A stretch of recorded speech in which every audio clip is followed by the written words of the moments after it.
En el nombre del Padre, del Hijo, del Espíritu Santo. Amén. Ven Espíritu Santo, y llena los corazones de tus fieles, y enciende en ellos el fuego de tu amor. Envía tu Espíritu Creador, y se renovará la faz de la tierra. Estamos estudiando el Catecismo de la Iglesia Católica, su primera parte, la profesión de la fe, segunda sesión, la profesión de la fe cristiana, capítulo tercero, creo en el Espíritu Santo. Continuamos profundizando en esta catequesis sobre el Espíritu Santo en el número 687 y 688. Número 687 del Catecismo de la Iglesia Católica dice: nadie conoce lo íntimo de Dios sino el Espíritu de Dios. Pues bien, su Espíritu, que lo revela, nos hace conocer a Cristo, su Verbo, su palabra viva, pero no se revela a sí mismo.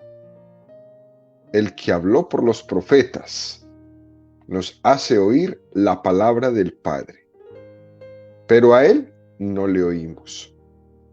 No le conocemos sino en la obra mediante la cual nos revela el Verbo y nos dispone a recibir al Verbo en la fe.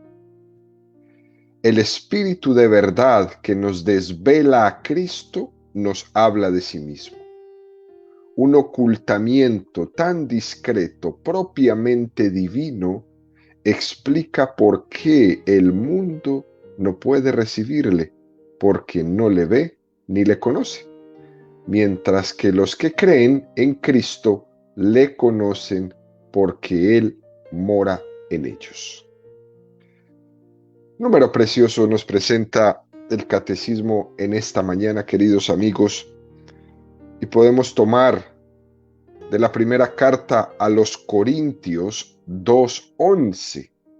Del mismo modo, nadie conoce lo íntimo de Dios sino el Espíritu de Dios.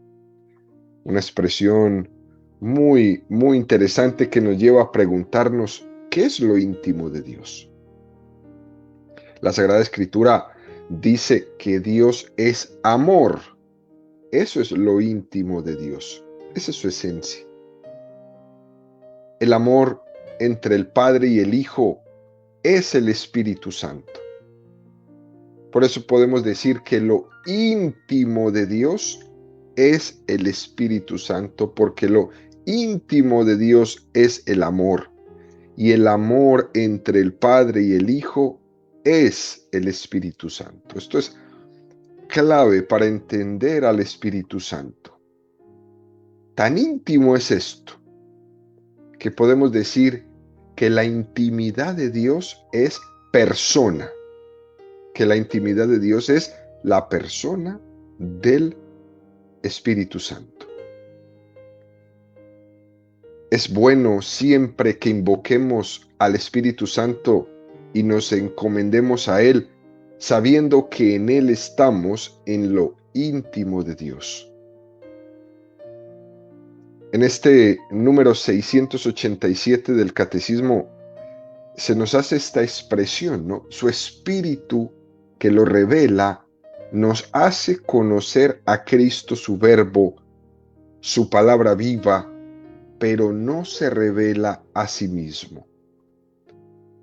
Tomado de Juan 16:13. Cuando venga Él, el Espíritu de la verdad, os guiará hasta la verdad completa, pues no hablará por su cuenta, sino que hablará lo que oiga y os anunciará lo que ha de venir. Es decir, lo propio del Espíritu Santo es revelar, no revelarse a sí mismo. Él permanece en un ocultamiento. Tanto es así que, por ejemplo, en el río Jordán y en el monte Tabor, en esas teofanías, en esas manifestaciones que ocurrieron ahí, que las encontramos en Mateo 3, 16, 17. Bautizado Jesús salió luego del agua, y en esto se abrieron los cielos y vio al Espíritu de Dios que bajaba en forma de paloma y venía sobre él. Y una voz que salía de los cielos decía: Este es mi Hijo amado, en quien me complazco. En esta teofanía, el Espíritu Santo hace que el Padre hable. Este es mi Hijo amado, en quien me complazco. No encontramos en toda la Sagrada Escritura ningún momento en el que el Espíritu Santo hable. Ninguno. El Padre sí, el Hijo también, el Espíritu Santo no. Su obrar es en la discreción, su obrar es en el ocultamiento. Eso continúa este número del Catecismo diciendo: pero a Él no le oímos, no le conocemos, sino en la obra mediante la cual nos revela al Verbo y nos dispone a recibir al Verbo en la fe. Lo conocemos es en su obra. Y en su obra de dos formas. La primera, porque nos revela al Verbo. Y la segunda, porque nos dispone a recibir al Verbo en la fe. Fíjate, qué dos formas de nosotros conocer al Espíritu Santo. Porque nos revela el Verbo y porque nos dispone a recibir al Verbo. Es una doble acción, de arriba abajo y de abajo arriba. A esto el Catecismo le llama un ocultamiento discreto del Espíritu Santo. Ese es el estilo del Espíritu Santo, la discreción, no el show. El Espíritu Santo obra sin anunciarse, bastante diferente a lo que solemos hacer nosotros, que primero nos anunciamos y después ya veremos si obramos, ¿no? Como por ejemplo, les ha pasado que cuando vamos por una carretera y vemos un cartel y dice, ¿no? Pues el Ministerio de Obras Públicas, ¿no? O de Desarrollo, va a construir, va a acondicionar esta vía, esta calle, vamos a hacerle el segundo piso al Freeway 75 Norte, ¿no? Y el presupuesto serán tantos millones de dólares. Y uno lee el anuncio grande, todo el proyecto, el plan, y uno dice, bueno, ya lo anunciaron, ya en el cartel está, ya está puesto. Ahora veremos si la hacen. Vamos a ver si hacen la vía, si hacen ese segundo piso. Pero ya anunciado está desde antes que empiecen a hacerse las obras. Es lo contrario de la forma de obrar de Dios, que lo hace anónimamente, sin anunciarse. Y después queda en nuestra mano el reconocer la actuación de Dios. Él está actuando aunque yo no lo reconozca. Y por eso es que muchas veces nuestra actitud, queridos amigos, tiene que ser dejarnos impresionar del actuar de Dios. Y nuestra tarea tiene que ser descubrir ese actuar de Dios en mi vida, impresionándome de la manera como lo hace. La verdadera religiosidad no consiste tanto en pedir a Dios que intervenga, sino en reconocerle agradecidamente que está interviniendo en todo momento, que está actuando en todo momento, que Él está ahí conmigo. Esa es la verdadera religiosidad, es reconocer la acción de Dios. La verdadera religiosidad consiste en descubrir al Espíritu Santo que está presente en todos los avatares de mi vida. La verdadera religiosidad consiste en reconocer el cómo ha existido un hilo conductor en ese montón de acontecimientos que son mi vida, que me pueden parecer muchos de ellos inexplicables y que muchas veces termino todos esos acontecimientos con esa expresión de buena suerte o mala suerte, yo no sé. Tengo que aprender a reconocer que es Dios el que a través de todo eso, no es buena o mala suerte, sino el hilo conductor de Dios a través de los acontecimientos de mi vida.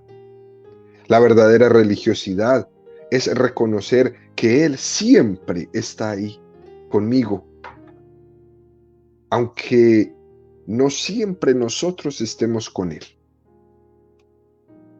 Ese es el ocultamiento discreto que tiene el Espíritu Santo, del cual nos habla el catecismo. Él lo que hace es actuar en nosotros y hacer una acción muy fecunda en nuestra vida. Que de hecho, esta acción discreta es mucho más fecunda en su anonimato que cuando es a la luz pública. Demuestra esa discreción que busca nuestro bien siempre. Demuestra que la gloria de Dios coincide con el bien del hombre. Que la gloria de Dios no es un egoísmo divino, que la gloria de Dios coincide con el bien del hombre. Cuando damos gloria al hombre, no deja de ser un egocentrismo.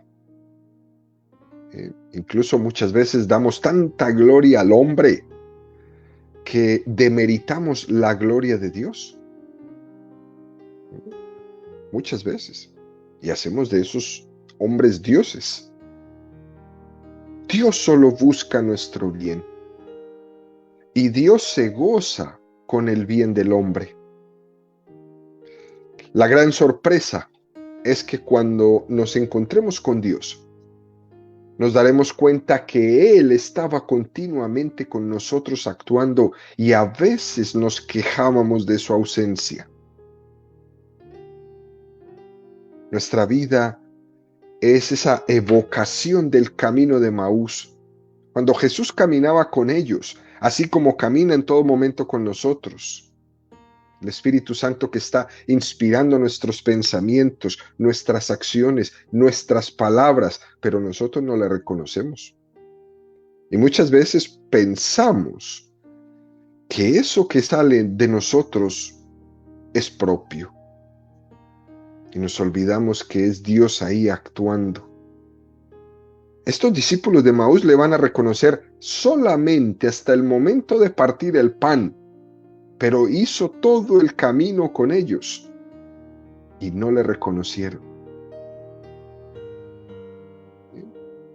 Completando lo que habíamos dicho antes, Juan 14, 16, 17, y yo pediré al Padre y os dará otro Paráclito para que esté con vosotros para siempre. El Espíritu de la verdad, a quien el mundo no puede recibir porque no le ve ni le conoce, pero vosotros lo conocéis porque mora en vosotros. Qué versículo del Evangelio tan precioso. Es verdad que el Espíritu Santo está sosteniendo a todos, creyentes y no creyentes, buenos y malos, pero es verdad también que en la medida en que uno le conozca y le ame, puede recibir más al Espíritu Santo.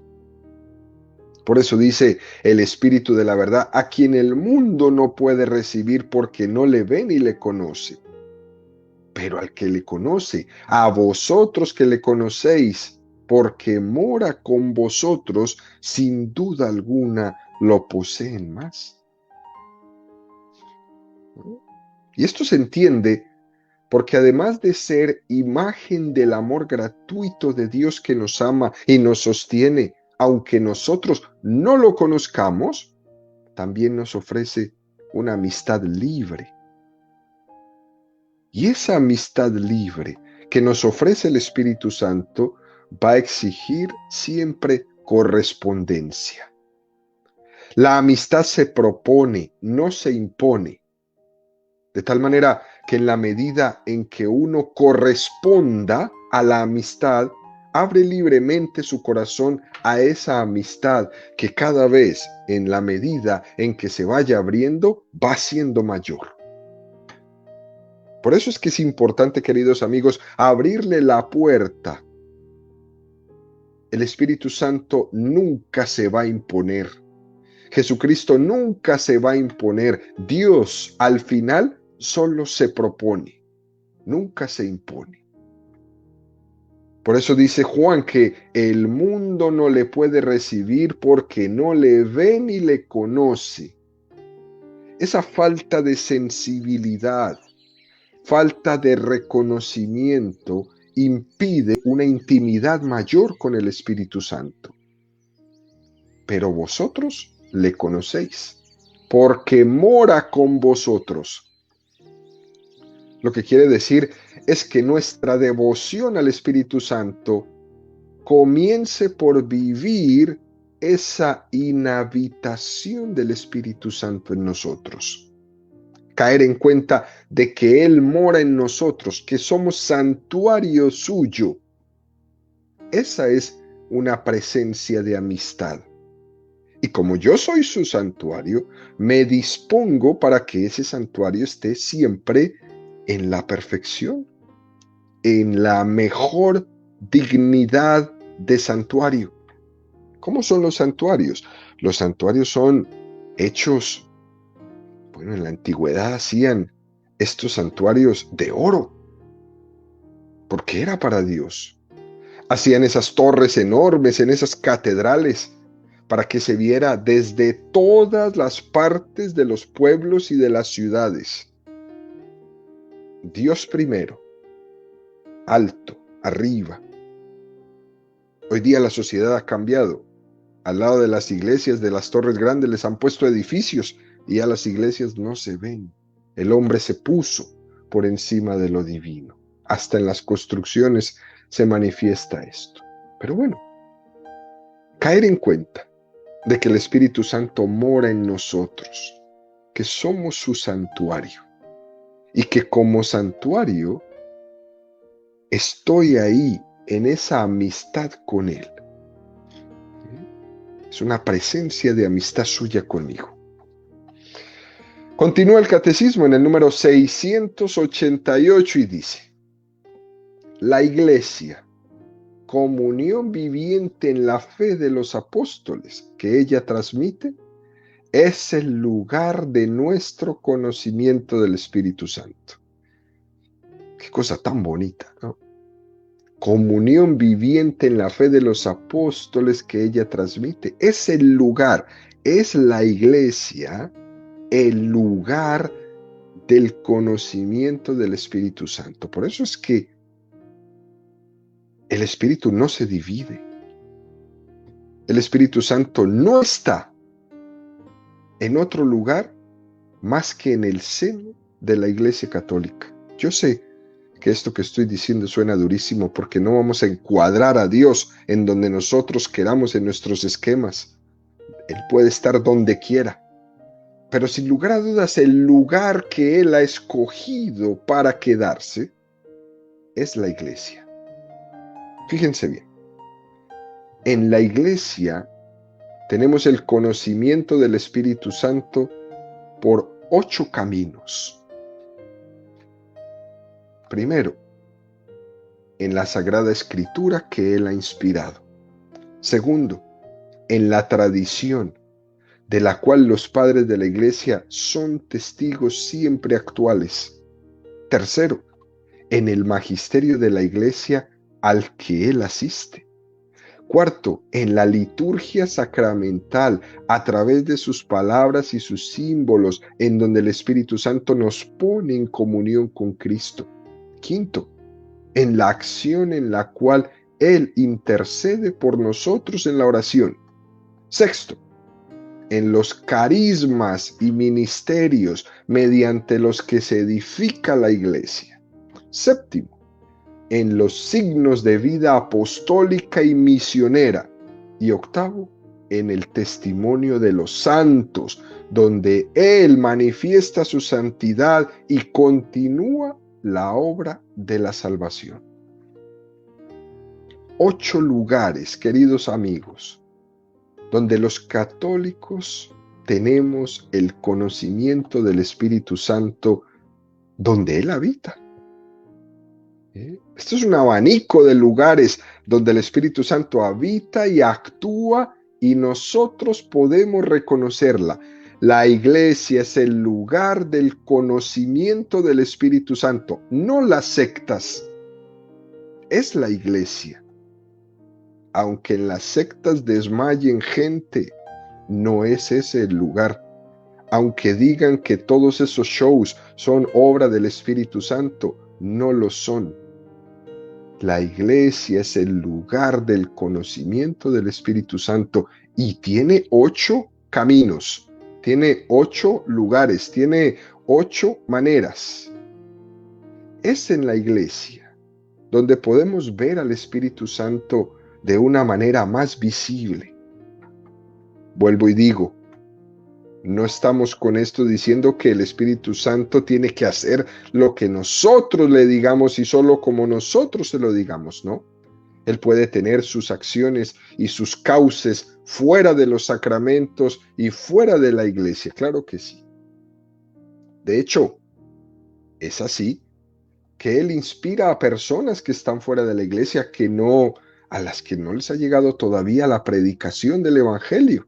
Pero algún día esas personas que obran el bien y que siguen su conciencia sabrán que esa conciencia y que ese obrar el bien ha sido inspirados por el Espíritu Santo y lo sabrán después de morir.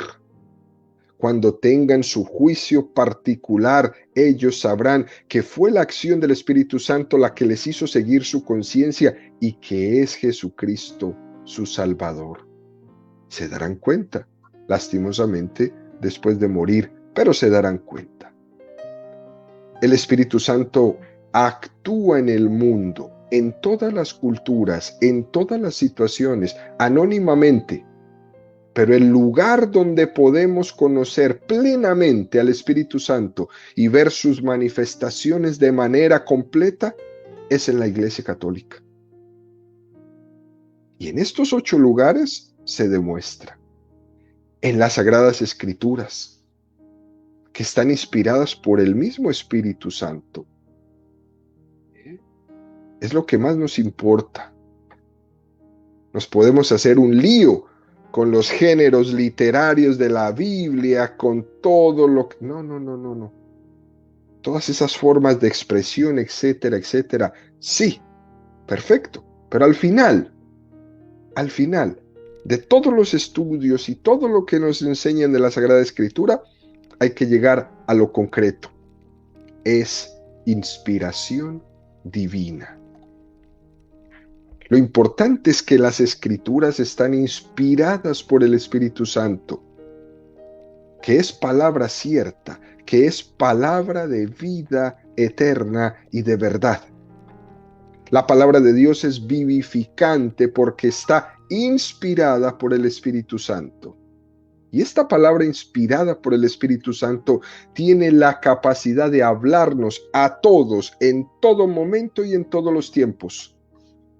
Tiene la capacidad de trascender el tiempo y los lugares. Y lo que me dice a mí hoy la Sagrada Escritura es lo mismo que le está diciendo al chino en China. Tenemos la experiencia siempre de haber visto cómo la palabra interpela directa y personalmente a cada hombre. Tenemos la experiencia de ver cómo la palabra de Dios trasciende todo. Y es posible que el autor sagrado escribiera ese libro sin ser consciente de que era el Espíritu Santo que le estaba inspirando. Y posteriormente la Iglesia lo ha discernido y así lo ha reconocido. La Sagrada Escritura es de inspiración divina. Es una presencia real del Espíritu Santo en la Sagrada Escritura y es buen signo para todos nosotros el profundo respeto que le debemos a la Sagrada Escritura. Segundo, en la tradición. Descubrimos y reconocemos el Espíritu Santo en la tradición de la cual los padres de la Iglesia son testigos actuales. Jesús dijo, ¿no? Os enviaré al Espíritu Santo, Él os iluminará todo. Hay una promesa de que el Espíritu Santo va a dar luz para interpretar y vivir la Sagrada Escritura. Esto es importantísimo. Puede haber una presunción al pensar que el Espíritu Santo me inspira a mí, protestantes, sectarios. Desde el primer momento en la Iglesia, el Espíritu Santo comenzó a iluminar lo que había inspirado en la Sagrada Escritura en el momento de ser puesta por escrito. En la primitiva Iglesia, en los padres de la Iglesia, el Espíritu Santo ilumina para interpretar eso que fue escrito. Es decir, el mismo que inspiró lo que se escribió es el mismo que inspira la interpretación. Y las dos cosas suceden en la Iglesia.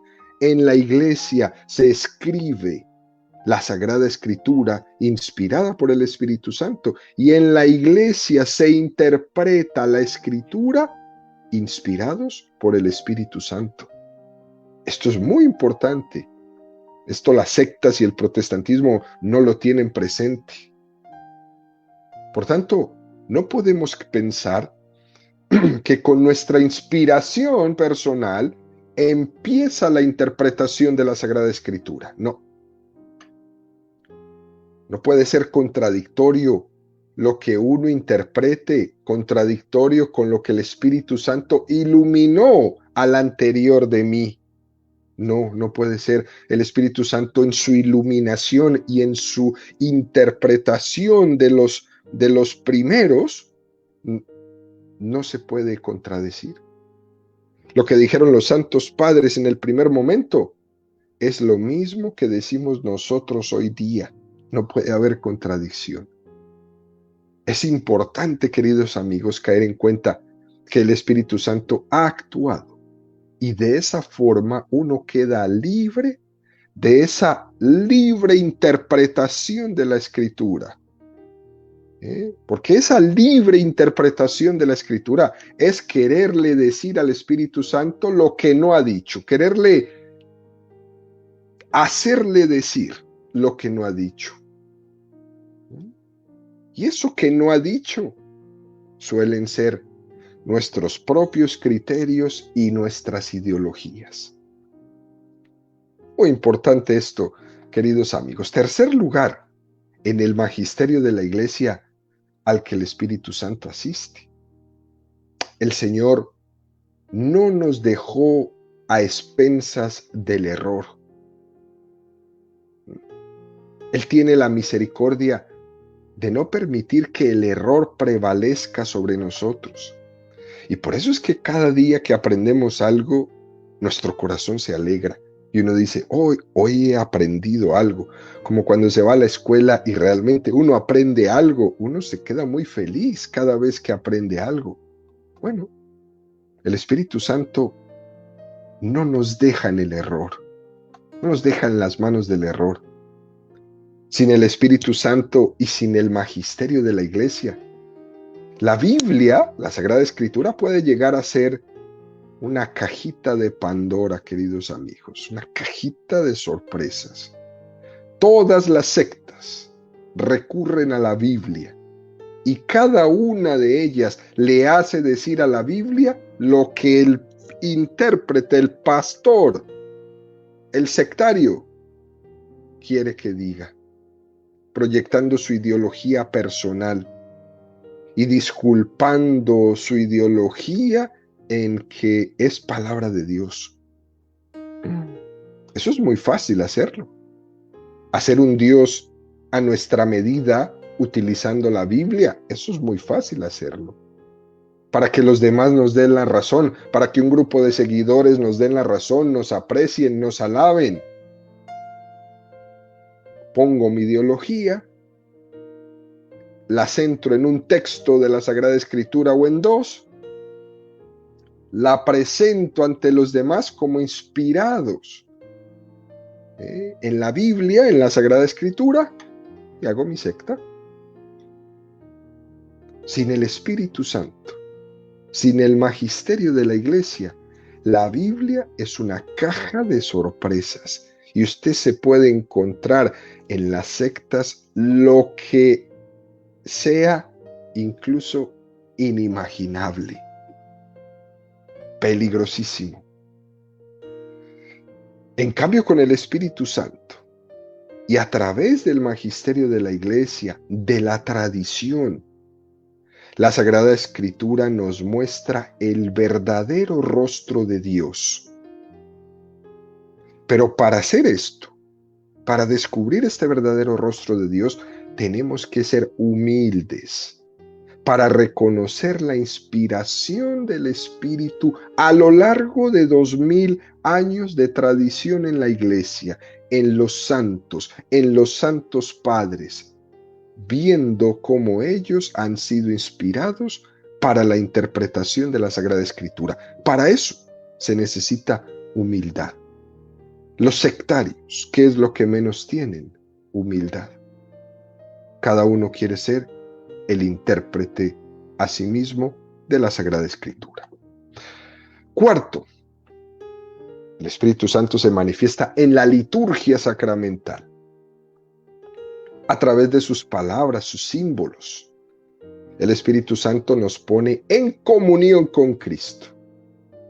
La liturgia sacramental es una participación de la liturgia del cielo, de la liturgia celeste de Cristo.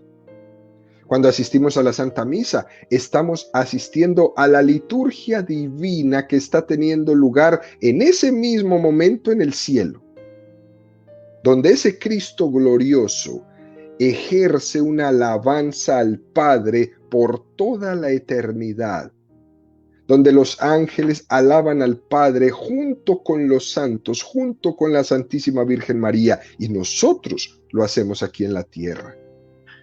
Hay una liturgia en el cielo, de la cual nosotros participamos por el Espíritu Santo cada vez que participamos en la liturgia de la tierra, en la Santa Misa o en alguno de los sacramentos.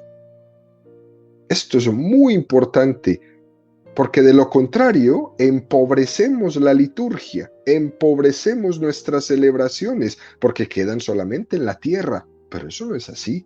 Estamos desconectados con el cielo.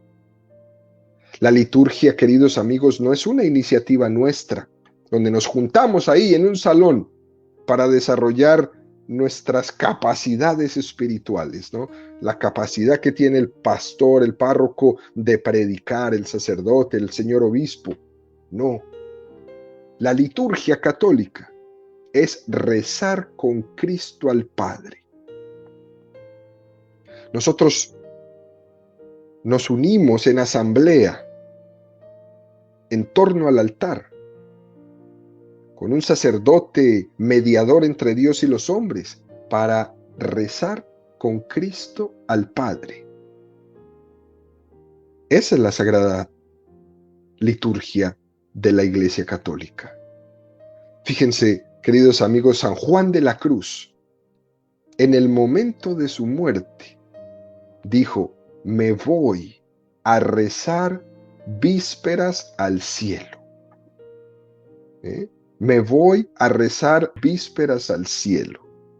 Tenía San Juan de la Cruz esa conciencia de que la liturgia de la tierra no es sino la participación de la liturgia del cielo, y cuando me vaya al cielo voy a seguir rezando con Cristo al Padre. Con esa unción, queridos amigos, es como nosotros tenemos que asistir a la liturgia de la tierra para unirnos con la liturgia del cielo. Y eso cambiaría toda nuestra manera de ir a la Santa Misa. Quinto, en la oración, donde el Espíritu Santo intercede por nosotros. Gálatas 4:6. La prueba de que sois hijos es que Dios ha enviado a nosotros, a nuestros corazones, al Espíritu de su Hijo que clama Abba, Padre. El Espíritu Santo inhabita en nosotros y esto hace que tengamos sed de Dios. Primero porque somos seres espirituales y también porque el Espíritu Santo inhabita en nosotros, es decir, estamos hechos para Dios.